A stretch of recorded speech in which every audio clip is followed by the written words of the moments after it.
Ashama harka fuunee akkam jirtan warreen garee kana keessatti argamtan hundi keessanuu bakka jirtanitti nagaa fayyaa badhaadhina milkaa'ina sinaawa jira jirtu nagaa keessanii galata waaqa nagummaa kunuuka sa'aatiin keenya kan leenjii ciree ganamaa dhiyeessuun irratti argamna. Leenjiin keenya irraa kan baay'ee namatti tolu beekumsa barnoota muuxannoo adda ta'e akka irraa argattan abdiin qaba. Kanaaf hundi keessanuu sirriitti yaadaaf qalbiin akka na dhaggeeffattan isin affeera. Mata dureen keenya kan leenjii keenya maal jedha? Success is like an iceberg jedha. Yookaan immoo milkaa'inni akka tuulaa cabbii galaana irratti mul'atuuti jedha. Ciree waliin turtii gaarii sineewa.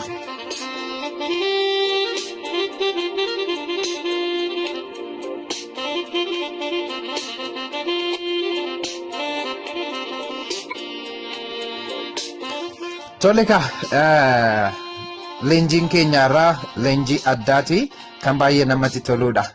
Hundi keenya milkaa'uudhaaf wantoonni hanga ammaa kan fayyadamne yookaan immoo milkaa'uudhaaf aarsaa nuti kafallee kan mul'atu qofaadha.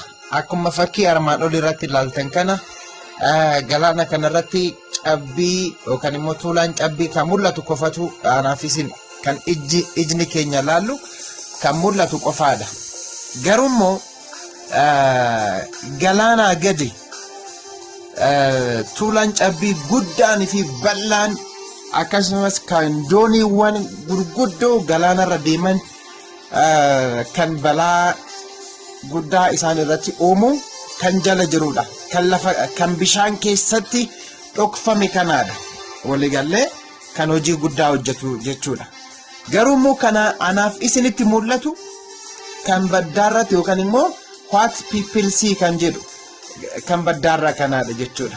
Kanaaf aniif isin gara guddina, gara milkaa'ina, gara badhaadhinaa yoo deemnu kan mul'atu jechuudha. Milkaa'ina keenya qofaadha. Waliigalle miti.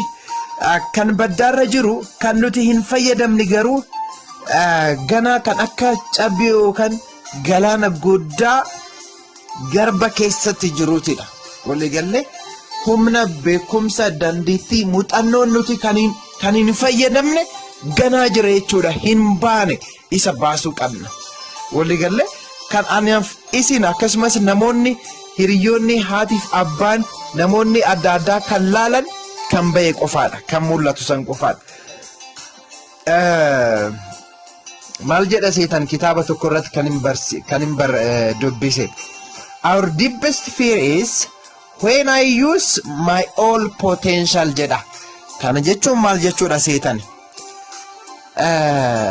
Beekumsa kiyya, muuxannoo kiyya, dandeettii kiyya haga ammaa kan inni itti fayyadamne bakka kanaan nagahee jira. Ammaan booda garuu kan hin sodaadhu humna beekumsa dandeettii muuxannoo kanaan dura hin baase ammaan booda yoon baase isatu na sodaachisaa jedha. Waliigallee mee aniif isin guddachuuf milkaa'uuf jiruu keenya fooyyessuuf haga ammaa maal fayyadamnee jira? Mee cheekii of godhaa. Dhugaa beekumsa keenya fayyadamnee jirraa? Humna keenya fayyadamnee jirraa? Yeroo keenya guyyaa guyyaatti kan nuuf kenname sa'aatiin 24 sirriitti itti fayyadamnee jirraa? Baay'inni keenya yeroo boqonnaa keenyatiin guddinaaf milkaa'uudhaaf hojjenna. Yeroo guutuu keenyaan garuu yeroo keenya qisaasessaa jirra.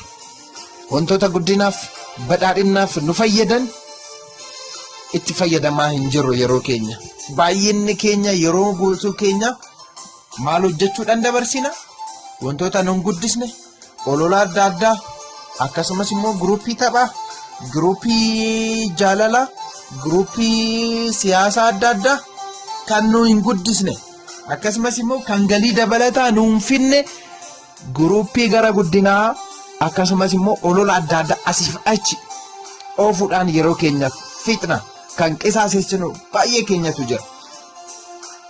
Kanaaf qabxiin keenyas kanuma fakkaata. Jiruun keenyas siruma osoo hin fooyya'in kaleessarraa akkasumas immoo bardeen gaddaarraa garaagarummaa gonkumaa hin qabu jiruun keenya. Kanaaf of gaafadhaa, ejjedhaatu itti yaadaa sirriitti maalaan hojjechaa jira. Haga ammaatti guddina kiyyaaf, badhaadhina kiyyaaf, ofiif, warraaf akkasumas gandan ani itti guddadheef, biyya kootiif, amantaa kootiif, addunyaadhaaf haga ammaa maal hojjedhee jira jedhiitu of gaafadhu. Kana yoo of hin gaafatin gara guddina, gara milkaa'inaa deemuu keetiif qofa, akkasumas immoo afaan keetiin haasawuu keetiin qofa milkaa'uun hin danda'amu. No pain, no gain. Kana jechuun maal jechuudha? Aarsaa osoo hin kafalin homaa hin argattu. Ifa miti? Kanaan dura haasofne jira. Mana nyaataa tokko keessa seentee nyaata nyaattee erga quuftee booda gatii nyaata saniif barbaachisu kafaluu qabda. Aarsaa jechuun kana. Milkaa'uuf, guddinaaf aarsaan ati haga ammaa kafalte maal fakkaata? Walii galee isa of gaafachuu qabda jechuudha. Kan biraa addunyaa keenya irratti Albert Einstein kan jedhamu kalaqqiiwwan adda addaa akkasumas immoo wantoota gurguddoo saayinsiiwwan adda addaa, filoosofiiwwan adda addaa kan kalaqe Albert Einstein jedhama. Namni kun jiinees yookaan immoo nama dandeettii hagana hin jedhamne qabudha. Namni kun garuu yoo qoratamu dandeettiin inni fayyadame, sammuun inni itti fayyadame sammuu isaa keessaa persentii 3 qofa fayyadame. Persentii 97 osoo hin fayyadamin du'e namni kun. Persentii 3 fayyadame addunyaa kanaaf, anaaf isiniif wantoota adda addaa dhaalchisee darbee jira namni kun. Waliigalee saayinsiiwwan adda addaa, kalaqqiiwwan adda addaa kan addunyaan yeroo ammaa itti fayyadamtu wantoota gurguddoo kalaqeetoo darbe Albert Einstein jedhama. Persentii 3 qofa kan sammuu isaa jechuudha, kan dandeettii isaa. Aniif isinoo hagam fayyadamne? I hope 0 ta'uu ni danda'a. 0 nandoom gaariidha, duwwaan jechuudha. Negatiivii keessa jirra. Maaliif? Ofiifuu jiruu keenya hin fooyyessine tokko, lammaffaa warra keenyaaf, sadaffaa firaaf, afraffaa ollaadhaaf, akkasumas immoo haadhaaf, abbaa, gandaaf, biyyaaf, naannoof, addunyaaf maal dhiisne darbine? Aniif isin erga duune booda warri firri ollaan maaliin nu yaadatu? Maqaa keenya lafa kanarratti dhiisne du'uu qabna. Baay'inni keenya garuu bakkuma jirrutti teenya jira. Of laala, of cheekii godha. Maalan hojjechaa jira? Wanti dhaan hojjechaa jiru kun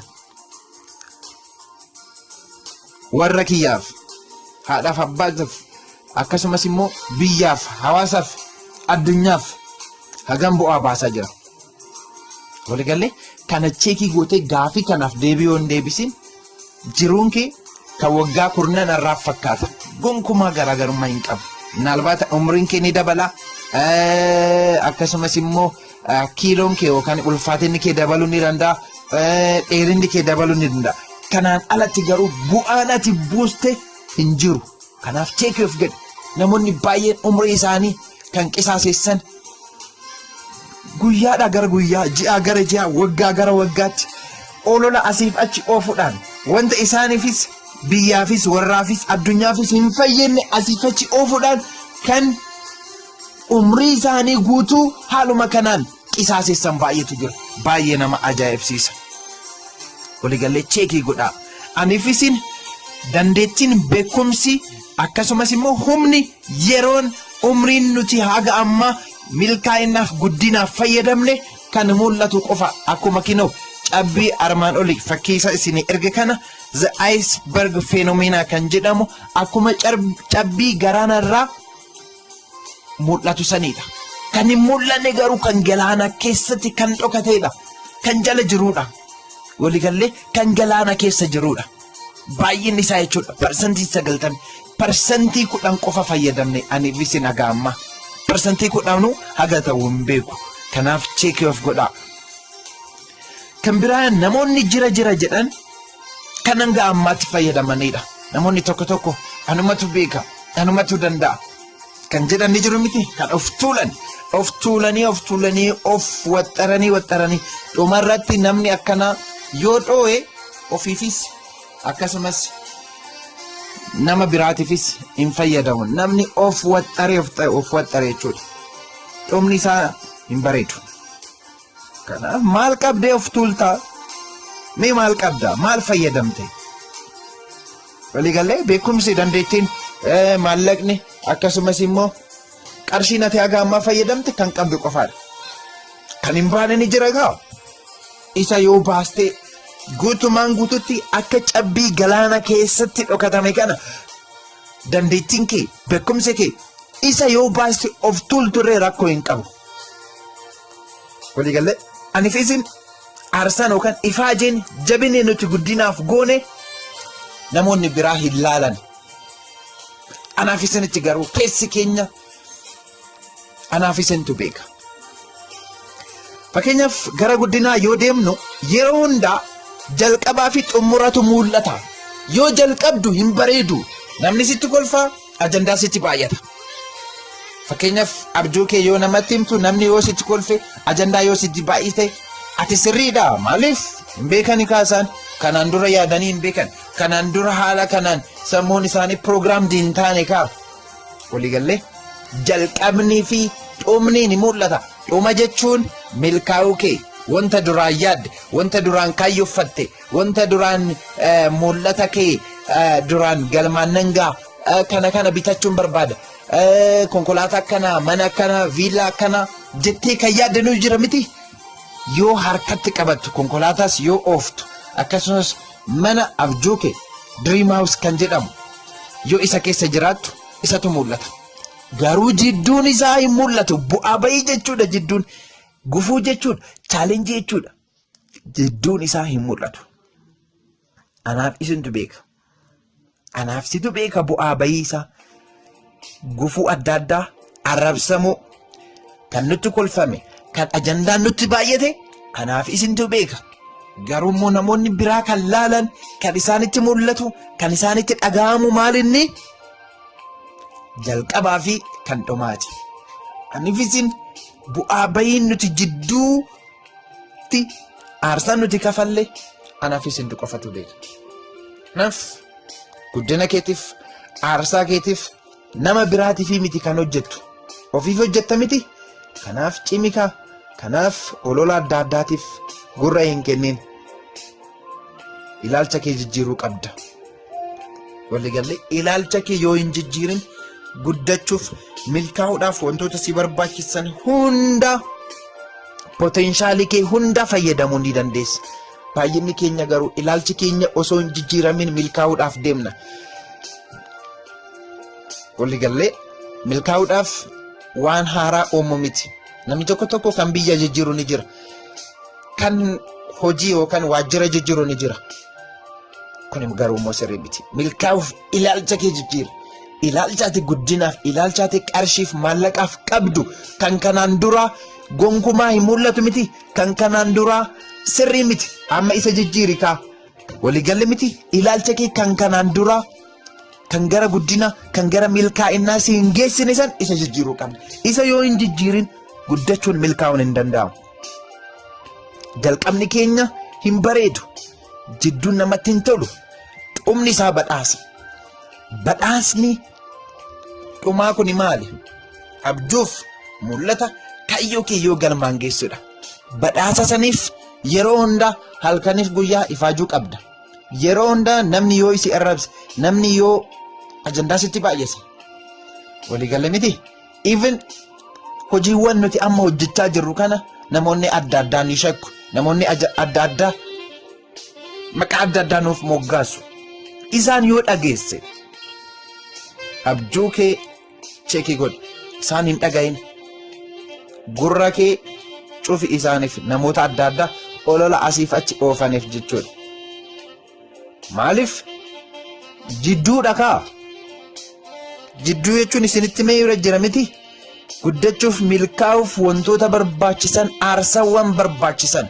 Akkuma kinoo fakkii armaan olii kana laaltanitti jidduu jechuun persistence yookaan obsa qabaachuu akkasumas failure jechuun riskii yookaan immoo kisaaraa ta'uu ni danda'a. Sacrifice aarsaa kafaluu, disappointment kana jechuun mal jechuudha like